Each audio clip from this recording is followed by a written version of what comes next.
Welcome to Control Room Conversations, a podcast that goes behind the scenes of live events to meet the people who make them happen.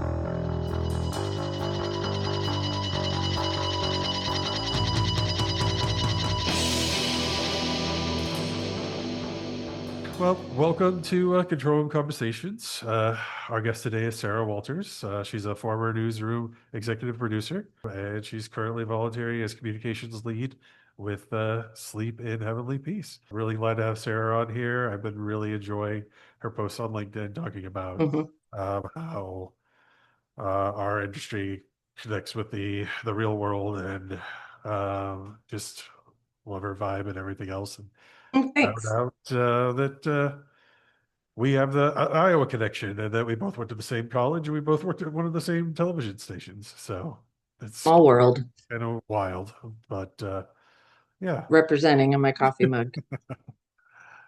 So Sarah, if you want to spend a little bit of time telling us about like your history and things like that. My history. Well, after graduating from Grandview, I had had a couple part-time jobs, one in radio and one at one of the TV stations here in Des Moines. And I was pretty funny. I was in production, and didn't love it and wanted to be a producer, but I had absolutely no experience and didn't really know how to do it. But I finally got a news director to basically give me a shot. And I was like, you can pull me out if I fail. And the first day, I remember the anchor of that newscast, and she's still around here in the market. She said to me, somebody told her I was producing, and she goes, no offense, but do you know what you're doing? I was like, no, I don't. And with one of the producers that trained me, I still remember she gave me this packet, like printed out, and the title on the front page was, So You Want to Be a Producer? Like, I wish I still had it because I don't remember what it said inside, but it was kind of the basics of log onto the computer, clear out yesterday's rundown, load the new rundown, like just the total basics because I didn't know.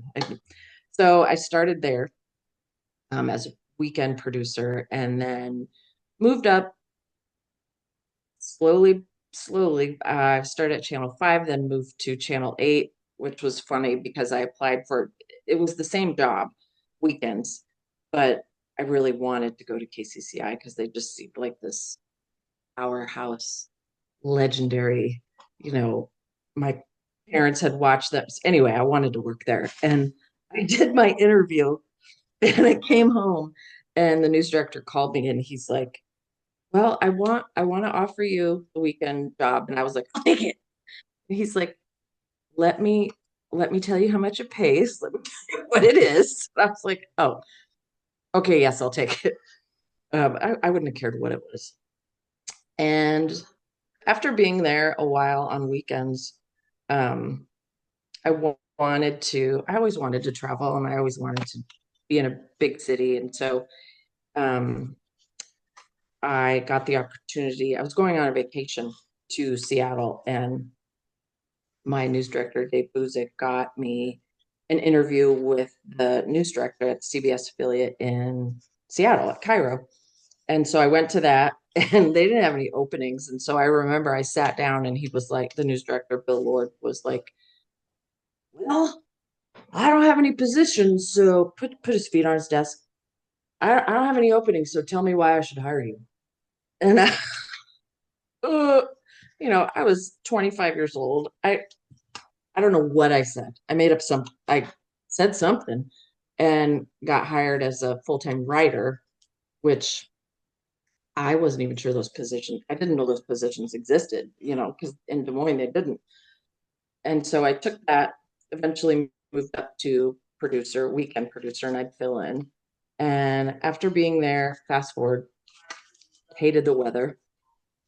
Uh, hated the weather in Seattle. And I was lonely. I was kind of homesick, missed my people, and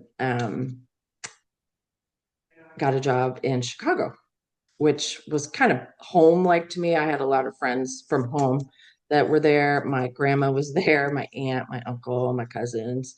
So I remember walking down State Street and being like, I'm so happy to be here. Like I was really excited. So I was at WLS for I want to say 6, 7 years on weekends. And at WLS, people there work there until they either retire or die. Like they're lifers. And so being on weekends, there was no end in sight, like at all. Yeah, that's the case at And places. yeah, and I was like, I can't do it. It had already been 11 years that I'd worked weekends. And, working weekends, you miss a lot. Like I remember I missed, there's weddings and showers and just things people do on the weekend. I was so tired of weekends. And in Seattle, I met my mentor.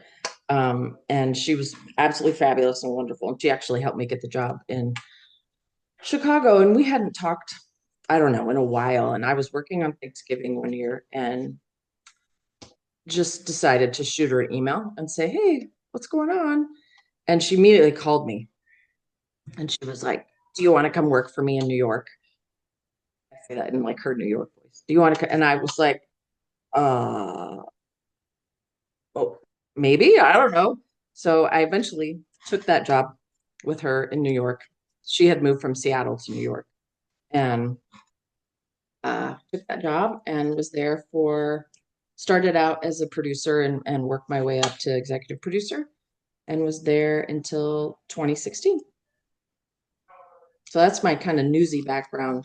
After that, we moved to Texas to be closer to family, and I got a part-time gig at a nonprofit doing their communications, which was completely different and awesome. Um, you got to be creative and write, but also no one had to approve my vacations, and it was something that in news, like there's certain times a year you can't be off, and there's during sweeps, and I don't know if they still do that. I assume they do. Um, in New York, it kind of turned out like full year with sweeps is what it felt like. But yeah, so I did that, and then again we decided to move and come to Iowa, and where we are right now.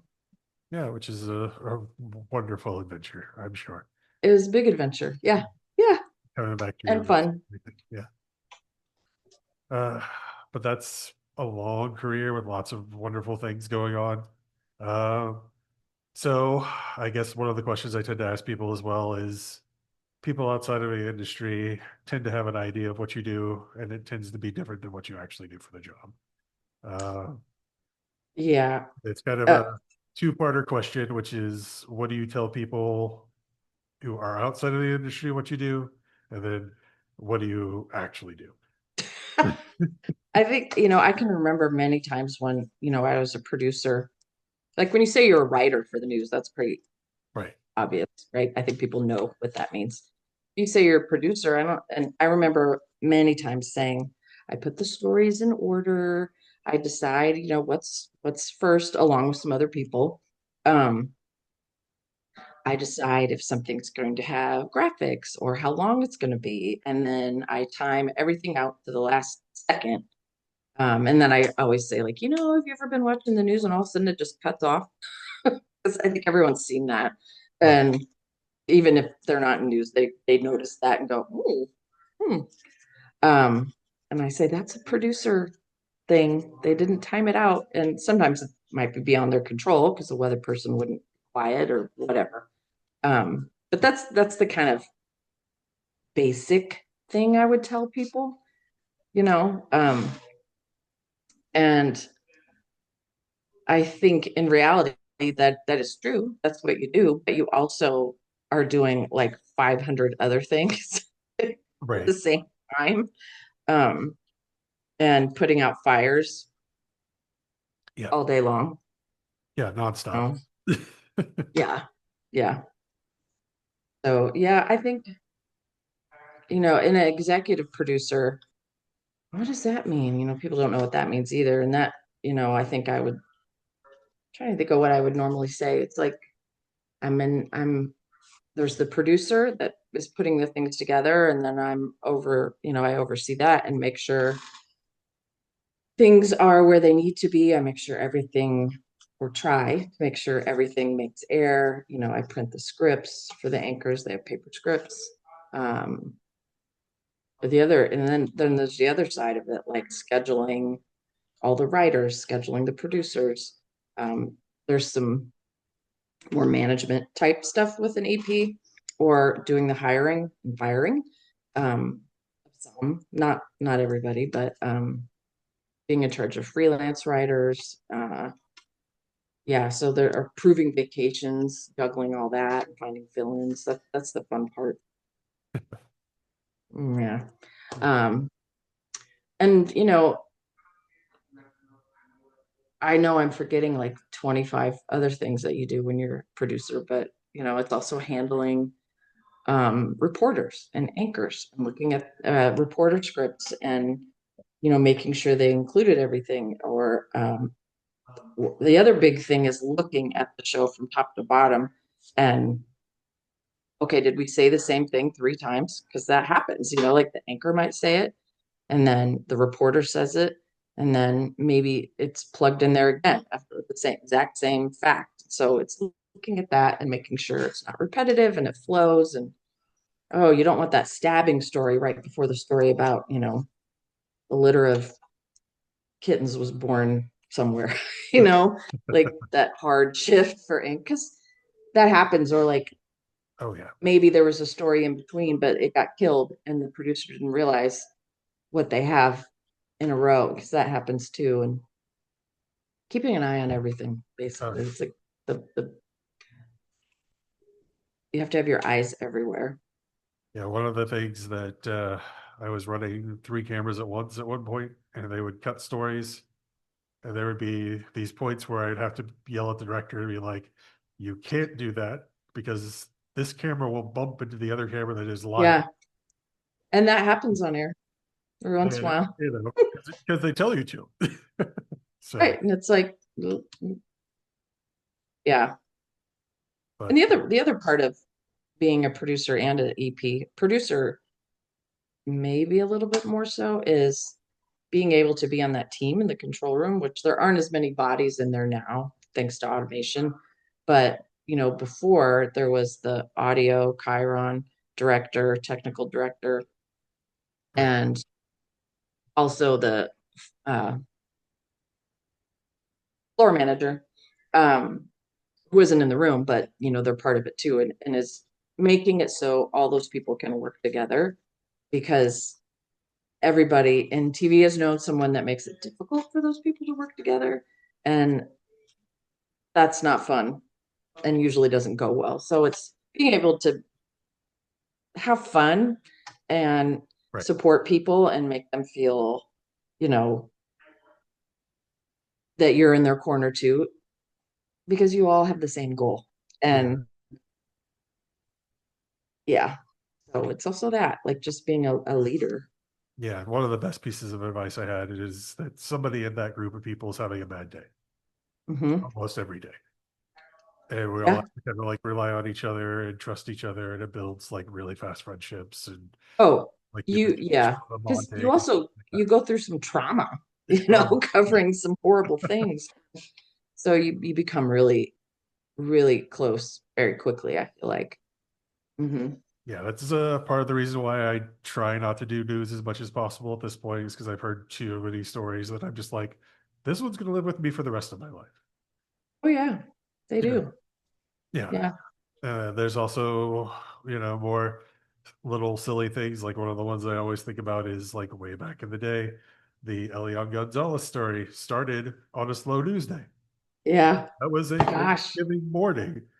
I That forgot about him. everybody forgets about So, that part. I only know it because I was there, and it was just like it was a Thanksgiving morning. It was a slow news day. A ship captain pulled the kid out of the ocean and took him to Thanksgiving dinner with his family, and that was the little sweet piece that turned into a giant national oh, huge. Yeah. story that just Gosh. stop. And no, it's done at this point. But still, it was just How like this old? was I a wonder nothing piece that, how old is he now? oh, I have no idea. But probably 30, 40, 40. Yeah. 30, 40.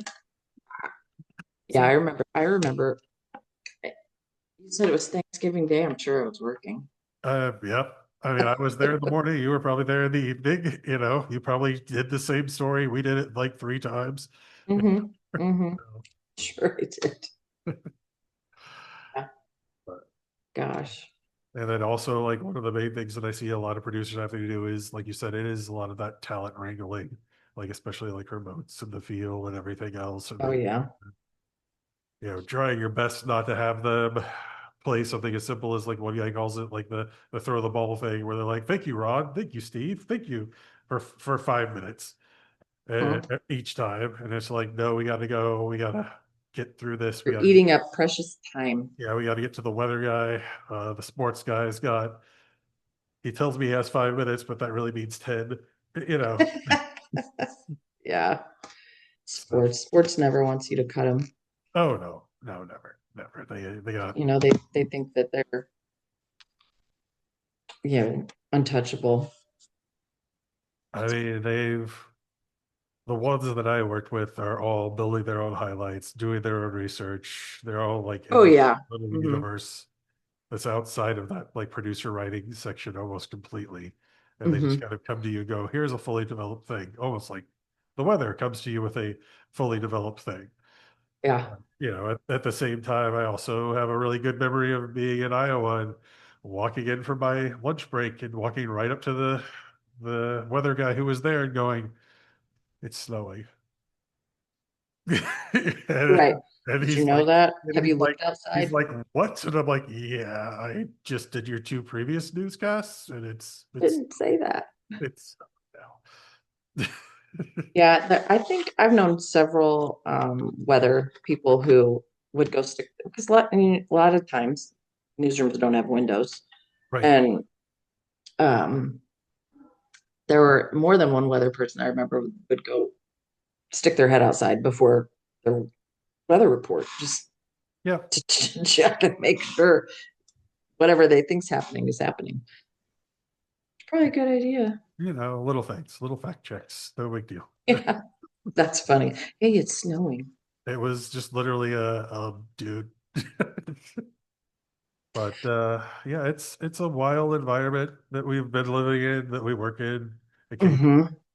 Uh, uh, let's see here. One of the things, like I said, is your LinkedIn post just talking about like just the perspective of working there compared to working everywhere else. It's definitely one of those things where I do see that like a lot of our skills translate into everyday work. It's such a way that it makes usually us superstars everywhere we go, because we're so used to having urgency, having everything going on. Like even Hmm.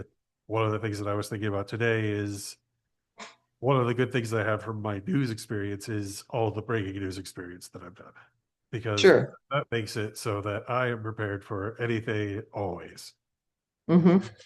People tell me like they're like, "Oh, you have ice water in your veins, nothing bothers you," and I'm like, I'm prepared for the worst possible situation to happen, You're just ready to roll with it. because that's just how I prepare. I'm just like, yeah, I want to be able to do everything.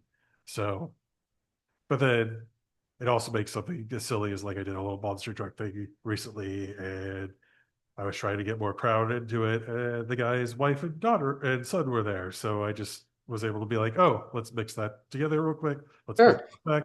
Let's get out there and made some fun moments. I don't know if they were great moments, but they were fun moments. So, but I'm sure they were. it went from me just going, hey, let's show some more people the crowds during this Yeah.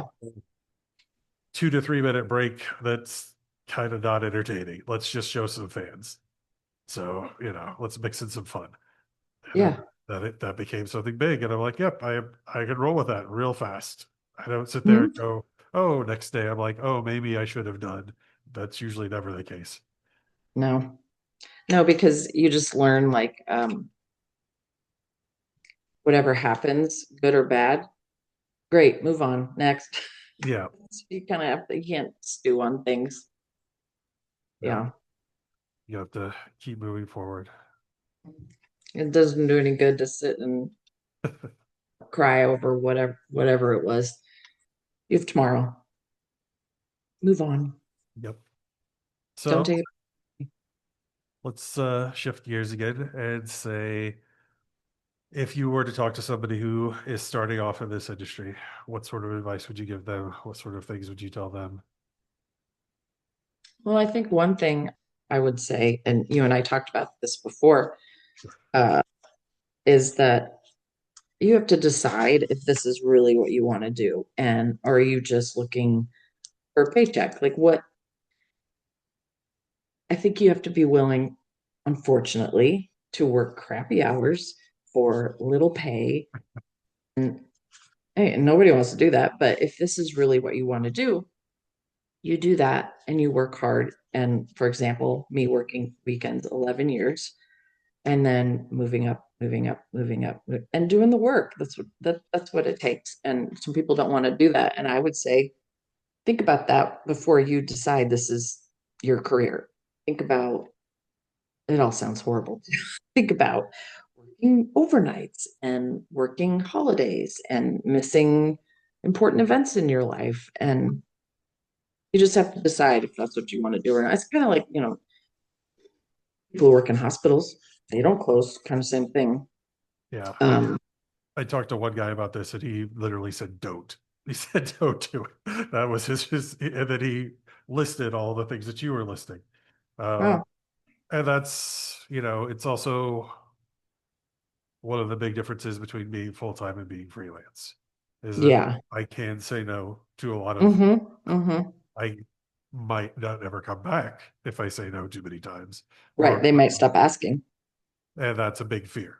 And like for being full time, you say, well, if I just go ahead and work Thanksgiving every year Mm-hmm. and never get to see my grandma on Thanksgiving ever again, which Right. which is which was one of the things that happened to me at one point in time. My grandmother came and two people I worked with were dating and they asked to both have Thanksgiving off and then no one else could get Thanksgiving off. Right. And And it was that's like, just, that's reality. That's what happens. yeah, and we were all a little upset with them, but at the same time, I'm like, of course they did that. Of course that was a really good move. Of course it was a good place for them in their relationship to do that. But did it make it so I missed my time with my grandma? Yep, I did. But did I work at a job that I was really happy with versus one that I wasn't? Right. Right. Even though I worked all those weekends and long hours and tons of overtime and I loved it. Did I love missing things? No, of course not. But like you said, I loved the job instead of a job that you hate. I didn't have that. I loved going to work. Yeah, there's a little comedy place that I'm doing some work with now. Hopefully, I can really get into to doing more with them. But they're like, and I've been going there on my own as an audience member. And they're like, "Oh, how Mhm. many shows have you been to?" And I'm like, "I think I've only been to four, but I've wanted to come to like 20." And it's like, why can't I come? Because every time I'm working, Right. or like even this last month, I was like, oh, there's two shows I want to go to. And somebody was like, oh, hey, can you pick up this extra day? And I'm like, that's hundreds of dollars Right. So I versus probably should. 1 hour of a show that repeats itself occasionally. So I'm like, well, I'll see it the next time. Hmm. Hmm. And then, Yeah. sure enough, they asked me if I could work it. And I was like, well, it wouldn't have been the hundreds of dollars, but still. But it's, Right. you make those sacrifices, and that's part of me shifting to something that I love a little bit more, shifting to doing Yeah. I think some interesting. people don't want it enough to be willing to give up some of those things. Right. And that's okay. They can go find something else. Because I feel like, like we talked about, there's this like get very close, especially, people that you're with on Thanksgiving, you're with on Christmas Eve, you're with on Christmas Day, or you're with them on big days. And when you're young and single, there's a lot of you, especially at my early jobs, you're all there together and you get this kind of almost like a little family. Yeah, it's a weird dynamic that we have. And I tend not to like the family version of that because the family version puts people in like very specific roles. Hmm. Like we're all equals here. We're all Hmm. at a place where I want to get to a place where we can just hand off jobs to each other if we need to. And, it's something as simple as like, as a director, it's not my responsibility to go over every single graphic, but I absolutely spotted stuff and said, Oh yeah. that's And the, as an EP or producer, I always loved the directors that helped me in that area. of course. I mean, like literally one time I remember I was covering something and they had the wrong headshot and it was a giant full page headshot. And I'm like, I That's not that Yeah, person. I'm like, Yeah. I don't know the names of everybody, but I know that person's name, and that's not that Yeah. person. Yeah. But Having people like that are very helpful. it's what we do, and it's how we rely on each other, and it's how we like make those last Hmm. things happen. And then, Hmm. yeah, if a breaking news situation happens, or massive technical failures, which happens, Yeah. but Gosh. I do not miss those days. Oh my yeah, Lord. yeah. Like my favorite little thing was I pushed a button once, the button shot off the wall and bounced across the room, and I ran over and picked up the button, ran back and put it back in and pushed it again because that's what had Hmm. to happen. That's funny. But yeah, a good friend of mine, he says we take the rubber band, it breaks, we tie it back up, and we keep going, and until it breaks again, and then we tie that rubber band up again. And Hmm. it's That's one way to describe it. Yeah. but it really builds like strong friendships because there are people who can't tie those rubber bands. There's people who you walk into the room and you see them and it's just on the ground and broken, and they're just like, I don't know what to do. And you're like, Yeah. okay, now I have to save you and then hopefully help teach you how to get caught up to You're the right. How to do this. where you can, or get somebody to do that for you because you're too busy doing all the other things. So, Hmm. Hmm.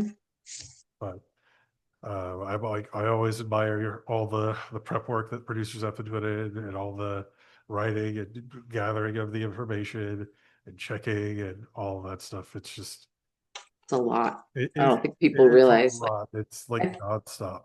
I think people are surprised that with like say a 30-minute news, like the 6 o'clock news, that it takes all day to put it together. They're like, whoa, why does it take so long? Well, there's a lot of little things in there. And it's always evolving and changing. Oh yeah. It's literally like at one point in time when I was doing graphics, it was hilarious to me to find out that I was doing the evening news and the morning news guy was coming in and trying to steal all the graphics that I built from the night before so that he wouldn't have to type them up. And I was Right, like, because he's like, I want to type up as few as I can. And I'm like, I understand, right. but that's a losing battle because there's always new stuff. There's always new stuff coming in, and you're going to waste your time going through Wait, there was a parts. morning graphics person? Oh, yeah. Surprise. I feel like we didn't have that in most of the places I worked. Yeah. Most. Stuck with the old stuff from the night before. Yeah. And then, later in my career, like we started getting into where, we could build, we'd have templates where we could build some over the shoulders or some double boxes ourselves. It was like amazing when that happened. You didn't have to depend on everything from the day before. You could make your own. It's very exciting. Yeah. When I was doing graphics at my peak, there was a printer next to me. And it would print out one page from the producer, and then I'd have to type that into a graphic Hmm. for each lower third, for each everything. And now it's usually Yeah, I had to do that. My first job in TV, well, I did teleprompter and teases, and then I was doing audio and Chiron at the same time. So it was like audio board here, Chiron over here. But same thing, I would get a list printed out and I would have to type all the lower thirds in and I'd have to type in all the full screens ahead of time. And then we'd send them somehow to the, I don't remember how now, somehow to the people who needed it on tape and then save the ones that needed to be full screen. But I'd kind of forgotten that we had to type them all in. Now it's like just makes it, you know, Yep. just poof, it's just there. It's prepackaged pretty much. So yeah, it's Yeah, like if one person types it in once, that's used and like the someone else doesn't have to type it in again. right.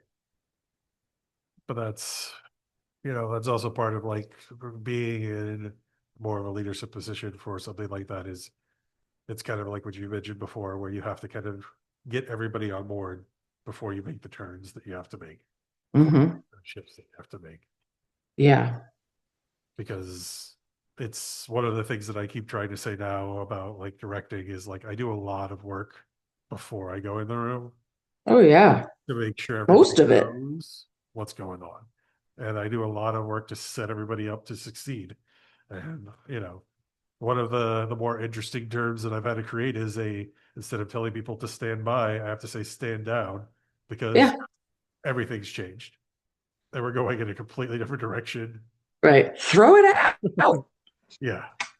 All Oh, I that can stuff. remember days like when something like that, like when the rundown is just thrown out the window and you're literally telling the director, well, and everyone in the room, like, what's next? And everyone's seen that on the news, like when you're watching and you'll see a news anchor be like, where are we going? Yep. Yep. And I'm like, oh, it's a bad day for somebody. Yeah, one But of yeah, the last times I did breaking news, it was like 3 in the morning, wildfires in California, and there was a very junior producer there, mm, and his boss's boss and their boss was there. And the one anchor by himself, just talking about fires, it's and hard. the anchor was getting lost, and I was the only one who knew to just get in his ear and be like, "You're doing a great job. Yeah. Go ahead and repeat. You've been on for a half hour. Go ahead and repeat the information from the beginning. They're getting somebody for you to talk to." Which is what the producer should be doing, right? Right. One of the three producers should have been doing that, but I have the wherewithal to know he's running out of words to say. Yeah. He's running out of words to say. I've showed the same video like Over and six over. times, yeah, of the same fires like 6 or 7 times. Hmm. I am certain that I showed the wrong fire with the wrong graphic the time, but Yeah. the fire, the location, and the information that really matters is there. But it's one of those things where we all kind of have to trust each other, rely on each other for I everything. was just going to say, like in breaking news, it's so much better when you can count on your director or your anchor or who, like that you can all count on each other. And I think that totally goes the other way from the anchor to the control room. Like if they can't count on you, oh God, it just gets ugly, you know? Oh yeah, And number one, they're the one sitting there in front of a camera. You have to give them what they need, whether you like them or not, you know? Like, yeah. that's one of those things where I try to get to know those people, not just on a personal level, but on a level of how much of this can you carry? If I tell you to Yeah. And stretch, how much some can you can't. stretch? If I talk into your at all, are you going to freeze? These are Yeah. things that happen like on a regular basis. And you get to learn all those little bits and pieces. And, like there's one guy that I know that if I told him, hey, there's a problem, we're getting that graphic, it's coming, he'll still throw everybody under the bus and be like, oh, I guess there's a problem in graphics. Oh, don't you love that? Yeah. And you're like, yes, there is. I literally told you there's one. Didn't have to say it out loud. I know that that yeah, like you said, there's a lot of people where you cannot talk in their ear if they're talking Right. and they get upset. But then there's others, which I find it's usually a sports person or a former sports person, you can talk while they're talking and they can talk and compute at the same time. Right. Um, yeah, there's just some people who can do it, and there's others like, I mean, there's been times where I accidentally push the button and talk to both anchors, Right. and one's talking, the other one's like, yeah. And then the one that I didn't mean to, they're like, you can't talk to me. Don't you know how to do that by now? Sorry. Yeah. Yeah. And that's, as a director, I'm not as nice to them. So I tend to talk to both of them at the same time a lot more. Yeah. Because part of me is like, they can ignore me and I'm fine. Unless they're the sort of person that freezes if they hear something in there. Well, and sometimes, even though they may not want you getting in their ear, for whatever reason, whatever's happening, Right. sometimes you have to, Yeah. like whatever it is, like, you know, you know, live shot's not there or throw to break, whatever. Sometimes you just have to, whether they like it or not. Yeah. It's, audio camera on your left because the camera that we did have you going to is all of a sudden what, Or look at the other camera. yeah, other camera. Yeah. That's a lot of it. Yeah. Yeah. Or a lot of what I have to do at this point is I have to tell them on camera about 5 minutes before they get on camera because they're taking their glasses off, their certs, they're getting their papers all back and organized and everything. And it's like, yeah, I'm gonna just tell you right when I do it. That's silly because then you'll do all that stuff on there. Right, right. But it's the nature of the beast. It's an interesting world with all the breaking news and everything and all the little bits. Let's see. So one of the things that you talked about in one of your posts was like about saying no and about Mm, when you were young and that no hmm. like was impossible. And I totally relate to that because it's what it was. It's part of that job. Yeah, I never said no. Like, I think I mentioned this in that post that at one of my early jobs, I worked 26 6-day weeks in 1 year. Yep. And, you know, that was a substantial add to my pay that year, but like, you know, I wouldn't say no. And part of it was I was single or didn't have anything going on, and was like, well, I might as well work. And I also enjoyed the job. So, but yeah, for many, many years, I didn't say no, pretty much even to the end. I guess, and it's hard to say no because when breaking news is happening, you can't just be like, oh, no, I'll pass. Like,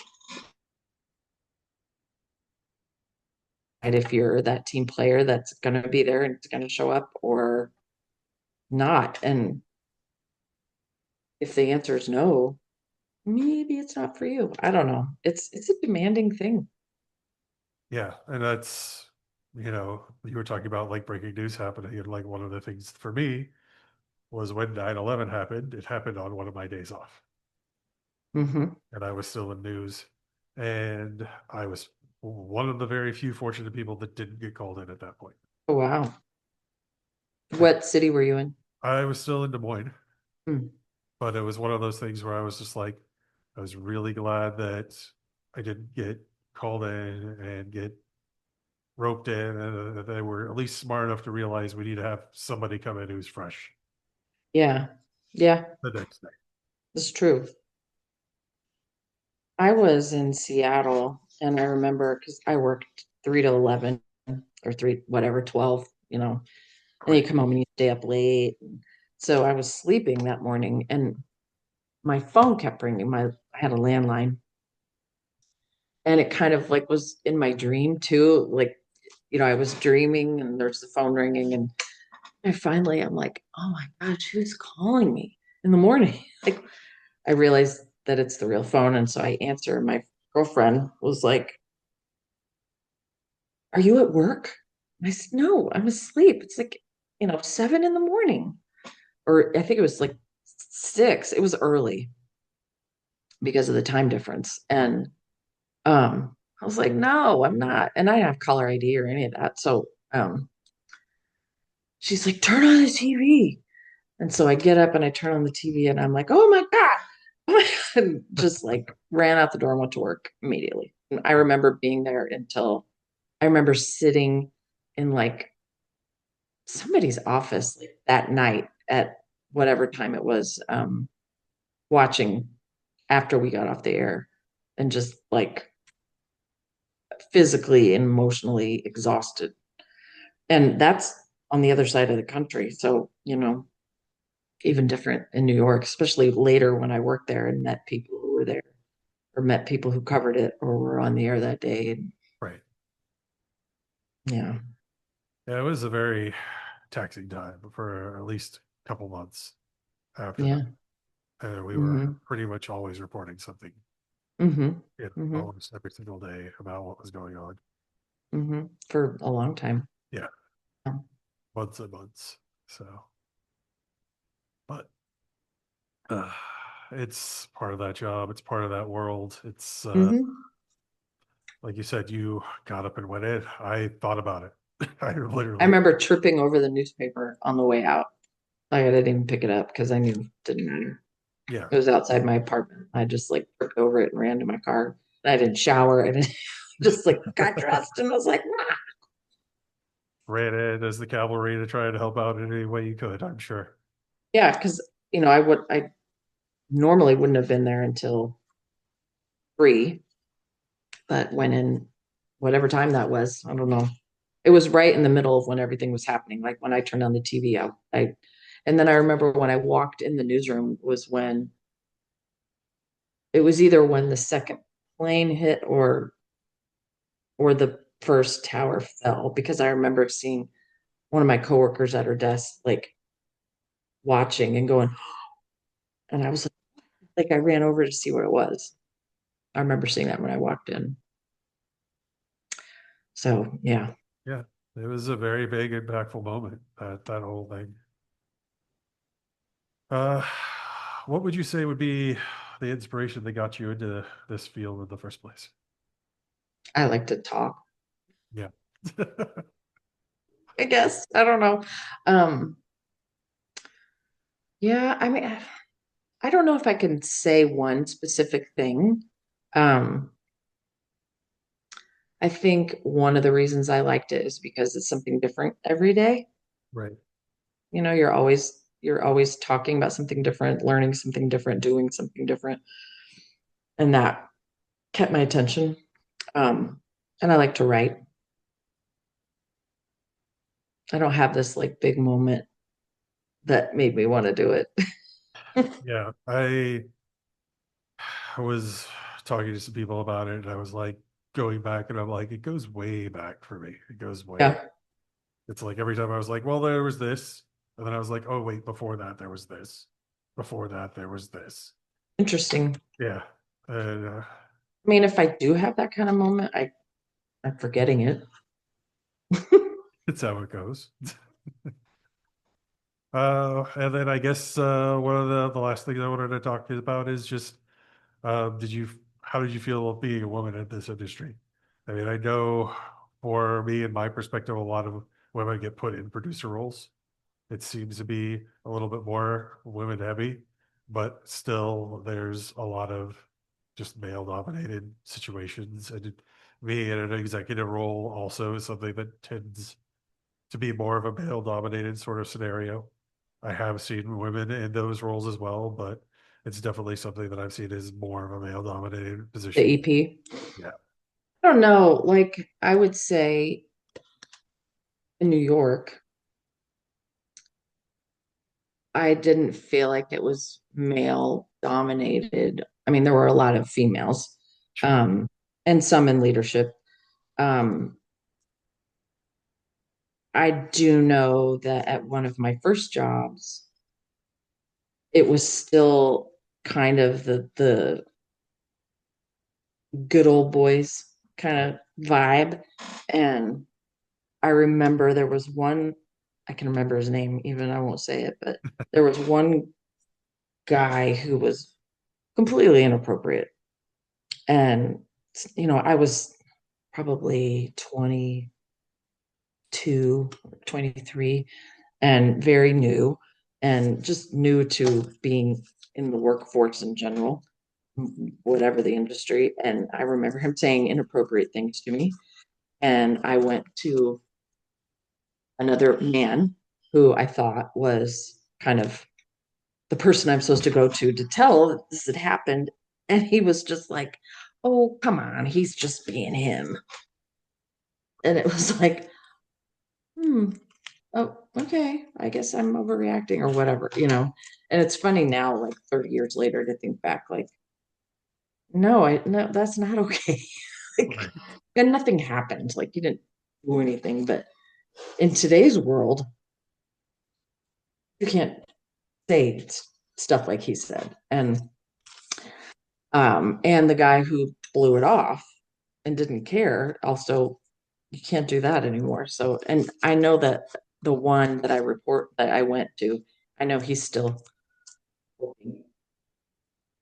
Um, but just out of curiosity. But I do think there are still, like in every industry, there's the chauvinistic jerk who thinks a man will do it better, you know. But Right. there are a lot of strong, powerful women in news, and uh, probably more than there used to be. I mean, definitely more than there used to be, right? Yeah. I definitely feel like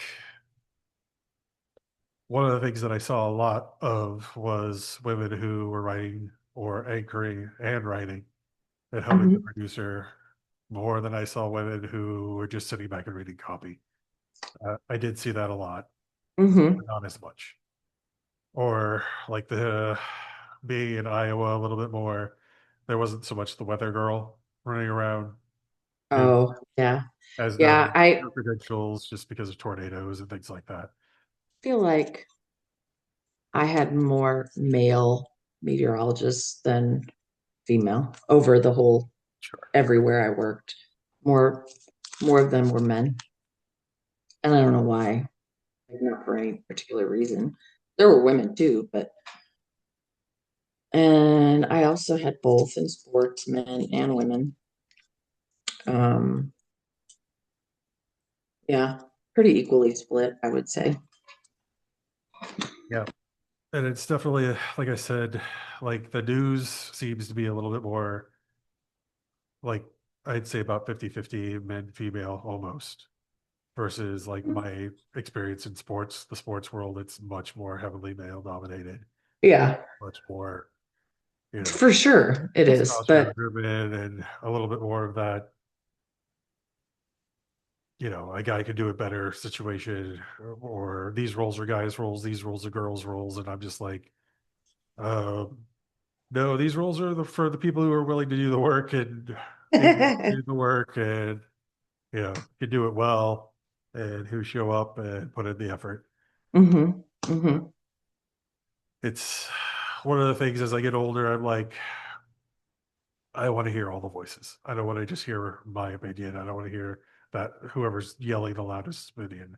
I'm I like, remember meeting, now that you say that, like when I met my mentor and in Seattle, and I remember she came in the room and she was like this loud, um, opinionated um, woman who was basically the strongest voice in that newsroom. And I was like, I want to be like that because I hadn't been around many women in leadership roles up until then, and she just like came into the room and she was so smart and knew what to do and the questions to ask. And I remember I would just watch her and I'd be like, and one of the things that she did that was so impressive to me and really left a mark on me was there was a story where we were going to interview the police chief live,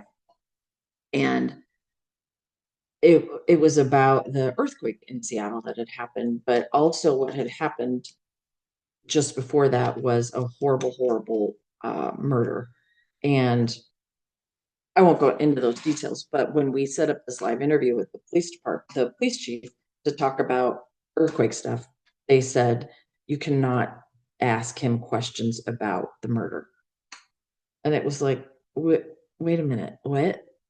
You know, and so it got to the point that, she said, my mentor was like, no, that's not okay. Then we're not doing it. Well, the station, and I don't remember who, whether it was the news director, whoever, said, no, we're doing the interview. We'll agree to your terms. And she quit. That's not cool. That is not how it should be. We should be able to ask. We should ask. That's our job.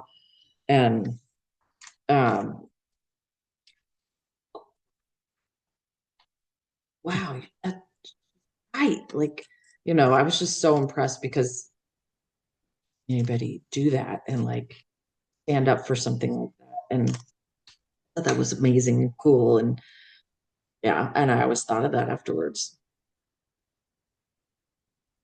Yeah, it's really awesome. I mean, it's And she also had the ability to walk away from her job. Not everybody does, but yeah, she took a stand and was like, no. And part of it was because the police department, when this murder happened, they were accused of, well, it was on video, standing around this group of people, and there was a riot essentially, and this man was murdered right there, and these police officers just basically made a ring around them and just let these people go nuts instead of stepping in. They were told to just like stand there. From what I remember, this is a long time ago, but of course we wanted to ask about the order to do that, the order to not step in and stop this, right? And they said, no, don't ask questions. And of course we should ask questions about that. Like that's anyway, that well, was very impressive to me. it's what you're there to do. And, he's trying to spin himself and say, look, I'm Mr. Earthquake Safety. See that I'm here to save the day for the earthquake. Well, and Let's you go behind. think about today's environment and climate, and whether it's politicians or whoever, Wait, to agree to, oh no, we're not going to ask you about, say, like the Epstein list or whatever. We're sure. not going to ask. No, sure, we won't ask about that. Whatever it is.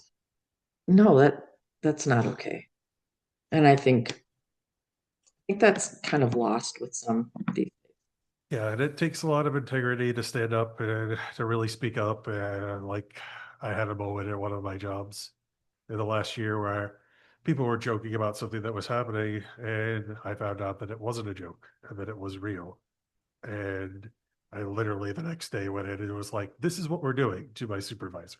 It's like, this is exactly what we're doing. This is, or I'm escalating this. And Hmm. I had even said to my wife, I'm going to leave. And, Yeah. I can't be there.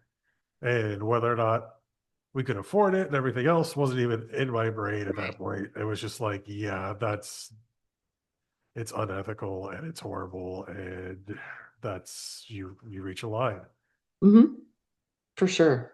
Sometimes those lines are a little easier, sometimes they're harder. But you reach a line where you say, okay, enough's enough. But Hmm. also, it's great that you run into somebody who sh- showed that to you as It well. was, I still think it's really cool. I think, I don't know that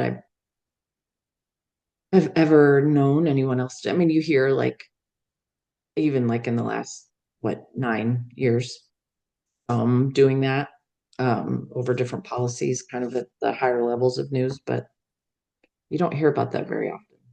No, people tend to cling to their jobs really good at this point. I feel like, as nice as it is sometimes to be freelance, it seems like the work shifting to that more and more, and that they don't want to provide benefits. They don't want to provide that. So if you have any semblance of job security, you don't rock the boat at a certain point. Right, right. And And I'm at that point now with me, like I'll rock the boat. yeah, which is a great place to be. It's a Hmm. great place to be able to have that freedom to be Hmm. to that level of independence, which brings me to so you've chosen to step away from that world. Hmm. How is that process for you? Well, interesting enough, I do have something kind of cooking. I can't say what, but Of course. possibly dipping my toes back in a different way, still in news, but in a different kind of forum. And I'm kind of excited about that. But yeah, it was interesting to step away and like take a hiatus and not watch any for quite a while. And then now when I watch, I'm like hyper aware of, oh, I hate to call them trigger words, but like words that aren't necessary. Yeah. And they're often in headlines or like, let's see, I saw some this morning. There's just random buzzwords that they end up using over and over again. Like one of the ones back when I was in Iowa was they just started saying spiral ham all the time. And I was just like, what is this? And I'm like, it's just a different cut of ham. But Viral cut. they were just saying it nonstop. And I'm like, I don't get why this is a thing. Well, okay, so let me look at like some headlines from this morning, and I won't say where No. I'm reading this, but okay. Um, Kim Jong-un and Vladimir Putin top the list of 26 leaders to attend China's massive military parade next week. Massive? Who says it's massive? Like, is it? I don't know. There's massive isn't needed, right? Like, Cracker Barrel will return to its old logo after days of intense right-wing backlash. How about after days of backlash? Yeah. Like intense? Okay. Like that puts like a slant on it, right? Yeah. It's, Fed chair hints at long-awaited rate cuts and highly anticipated speech. Okay, are most of us highly anticipating this speech? No, we're not. It's like hints at rate and long-awaited. There's just these words that now I'm very aware when someone, you know, okay, here's another one. Federal judge tosses Trump administration's unusual lawsuit against Maryland's 15 federal judges. Unusual? It's just a lawsuit. You know what I mean? So I'm more aware of that. And it's everyone does it from right. networks to little podunk, whatever. And I think it's important to remember, like, to take those words out, right? You don't need them because a lot of those, that's how you turn people off. And that's where fake news, liberal media, or whatever, think that makes, I think that's fueling that. Yeah. That's where you go from showing what's happening to telling somebody what's happening. And Yeah. And there's just, one thing I read this book by Stephen King called On Writing. yep. He used to be a sports guy. Anyway, he talks about like writing. And one of the things he says is to go through each sentence and what words can you take out? Yep. And that's something I really clung to and did. And there's a lot you can take, especially when you start noticing, ooh, that gives it, like talking about, oh, say like Biden's massive budget cuts. They're just budget cuts. Or the word controversial. Well, it's not controversial to everybody. Like there's usually the side that thinks it's controversial and the side that doesn't, right? Yep.